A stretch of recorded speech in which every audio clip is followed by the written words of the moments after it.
Chapter 1, Part 4. King's car descended the secluded ramp to the fourth basement level of the Leinster Grand. This private entrance was exclusive to him. Neither the hotel manager nor staff had access. Mysteriously, even the county planning office, keeper of all Dublin blueprints, had no record of this entrance or the hidden floor. Parking in one of the few spaces, King noted only one other vehicle, a high-end German sedan. At the lot's far end stood a glass door, flanked by artificial trees and a bench. Beyond it lay a concealed corridor leading to Leinster House, Ireland's main government building. Used discreetly for over a century, this passage was reserved for covert meetings of national significance. Only a select few within the government were aware of its existence, supervised by a specially appointed civil servant. This individual oversaw its use, irrespective of the reigning government.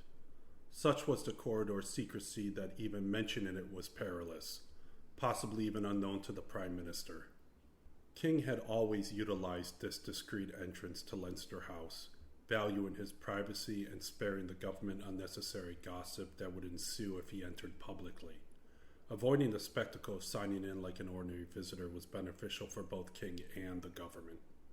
He was meeting Minister Arlene Brady of Enterprise and Jobs due to persistent requests from the European Union. For over 18 months, King had either ignored their invitations or postponed meetings. He had evaded such meetings all his life and wasn't eager to change, especially with the complications of Brexit threatening his vast empire. But the EU's patience wore thin, and they threatened to subpoena him if he didn't engage with the government before Christmas. Thus, King brought along his trusted solicitor, Alfred Cohen, who awaited in the German sedan. Cohen, once at the helm of Ireland's most prominent law firm, became its youngest managing director at 42, following the tragic demise of his predecessor. Despite his unique appearance, Cohen was a formidable force in the legal world. Retiring at 58, he retained only a select group of international clients, with King being a prime figure among them. His reputation soared when he successfully defended King during the beef tribunals of the 1990s, and since then, he remained deeply intertwined with King's corporate ventures. As King stepped out of his Bentley and walked through the glass double doors, a pathway illuminated before him. This was Cohen's signal to follow. Venturing through the long, previously dim corridor beneath Kildare Street, they eventually reached another lit hallway lined with dusty, seldom-used doors. Their journey concluded at an elevator bay, equipped with 2 lifts and an advanced screen. When Cohen scanned the barcode sent to his phone, the screen chimed, displaying level -2, room 8. King expressed his frustration to Cohen, saying, "What the hell is this? Are we not going up to the main offices? I told Fitzpatrick I never wanted to use these rooms," his voice growing more elevated as his irritation mounted. Cohen responded, "This is the first time I'm aware of this. We better keep calm. As you know, we are at the end of the road, and the EU will have no choice but to subpoena you unless we have this meeting. It's already worked out. I'll do the talking, as these rooms may be recorded."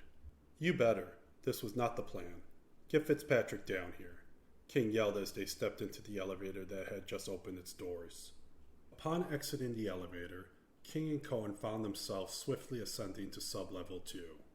Stepping out, they entered a spacious contemporary lobby adorned with plush sofas. A corridor stretched before them, lined with frosted windows marking each room. Room 1 and Room 2 to their left, Room 3 and Room 4 to their right, accumulating with Rooms 7 and 8 at the corridor's end. The setting evoked the feel of a premium legal firm. All the rooms lay in darkness, save for Room 8, where soft illumination bled through its tinted glass walls, casting a gentle glow in the lobby. As they neared Room 8, King and Cohen were interrupted by a voice emanating from a newly opened door opposite the elevator. "Gentlemen," greeted an elderly man in a tailored 3-piece suit. Both King and Cohen spun around, taken by surprise. The man introduced himself. "Greetings, I'm John, the floor's valet. I've been informed that the minister will join you shortly. Room 8 has been prepared for you, as the other chambers are currently under maintenance for the holidays. Inside you'll find coffee, tea, and a selection of waters. Should you fancy, I can also prepare cappuccinos, lattes, or offer an array of beverages and snacks from our members' canteen. Would you like anything? King, who had no intention of engaging in small talk, simply ordered, "I'll have a cappuccino, no sugar." Cohen declined, saying, "Nothing for me." Room 8 mirrored the hallway's luxurious design, featuring video conferencing, adjustable window tints, tailored air and lighting settings, and a side table stocked with beverages and packaged cookies. Despite the amenities, King was far from impressed. Accustomed to rooms with grand views, this subterranean setting paled in comparison to his previous visits to Leinster House, where he was ushered into the opulent offices of the Prime Minister or top ministers. This deviation from the norm displeased him, and he believed someone would answer for it. Days earlier, Cohen coordinated with Minister Fitzpatrick, Ireland's chief Brexit negotiator, to navigate the investigation discreetly, appeasing the EU and UK. As long as King cooperated and stayed silent, the matter would be resolved, with the government keeping Minister Brady in check.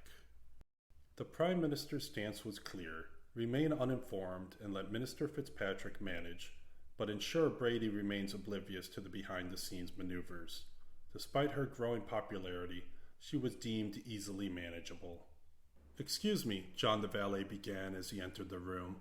"Miss Brady will be 5 minutes late and sends her apologies." Noticing King's evident irritation, he swiftly set a cappuccino from a silver tray before him. As John made for the door, he advised, "Should you need anything else, just press the green button on the phone and it will connect directly to me."